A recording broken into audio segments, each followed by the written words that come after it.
जय श्री कृष्णा, राधे राधे। आज की इस वीडियो में हम बात करेंगे अश्वनी मास की अमावस्या तिथि की। अश्वनी मास की अमावस्या तिथि को सर्वपित्र अमावस्या कहते हैं। इसे महालय अमावस्या भी कहा जाता है। इस दिन पितरों को शांति और उनके आशीर्वाद के लिए विशेष तर्पण, श्राद्ध और दान पुण्य किया जाता है। पितृपक्ष अमावस्या पितृपक्ष की अंतिम तिथि भी होती है। इस साल 21 सितंबर को सर्वपितृ अमावस्या पड़ रही है और इस बार ग्रहों की अनुकूल स्थिति के कारण यह दिन और भी शुभ बन रहा है। अमावस्या के दिन किया गया तर्पण व दान पितरों को तृप्त कर उनका आशीर्वाद दिलाता है, जिससे परिवार में सुख समृद्धि आती है। इस अमावस्या को एक विशेष संयोग है, वो है कि इस वर्ष सर्वपितृ अमावस्या को सूर्य ग्रहण भी है। हालांकि यह ग्रहण हमारे भारत में दिखाई नहीं देगा, जिस वजह से कोई भी धार्मिक कार्य नहीं रुकेंगे। इसके साथ ही इस साल सर्वपितृ अमावस्या उत्तरा फाल्गुनी नक्षत्र में पड़ रही है, जो बहुत ही शुभ और खास मानी जाती है।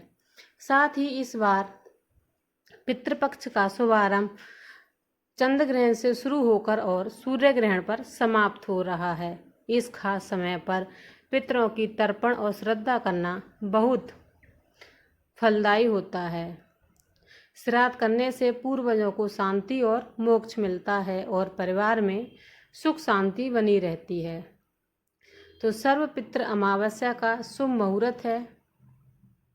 ये रात्रि 20 सितंबर को 11:45 से शुरू होगी और इसको समापन 21 सितंबर रात्रि 9:15 पर होगा।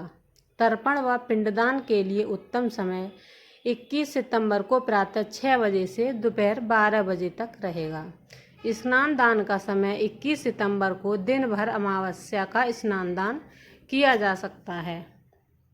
सर्वपितृ अमावस्या पूजा विधि: सुबह समय पर उठकर स्नान करने के बाद शुद्ध वस्त्र पहने, इसके बाद अपनी दैनिक पूजा पाठ कर लें और फिर दक्षिण की ओर मुख करके अपने पूर्वजों का स्मरण करें।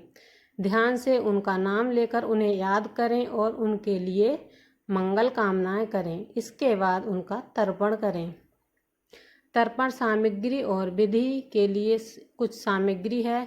इसमें जल, तिल, पुष्प और अक्षत हाथ में लेकर रखें और प्रत्येक पूर्वज को ध्यान में रखते हुए जल और तिल का तर्पण करें।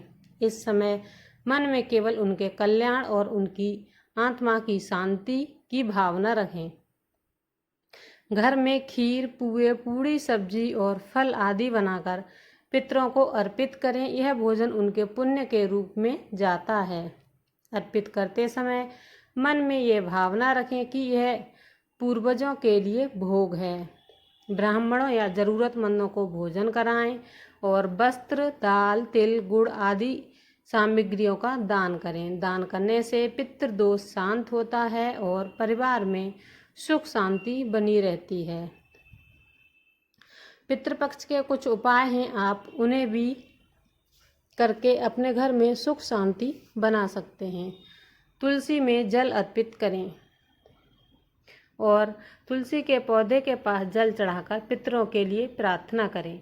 काले तिल, सफ़ेद तिल और गुड़ का दान करने से पितरों की आत्मा को शांति मिलती है। साथ ही पशु पक्षियों को भोजन जरूर दें। पितरों के नाम पर गौ, कुत्ते या कौवे, पक्षियों आदियों को भोजन कराना भी पितृदोष निवारण में सहायक होता है। इससे पूर्वजों की आत्मा तृप्त होती है और घर में सुख समृद्धि बनी रहती है। साथ ही सूर्य देव का मंत्र उच्चारण करें और उन्हें अर्घ्य दें। सूर्य देव को जल अर्पित करते समय ओम पितरम्भ्य स्वाहा मंत्र का उच्चारण करें। इससे पितरों को विशेष पुण्य और शांति मिलती है। ऐसी ही और वीडियो देखने के लिए वीडियो को लाइक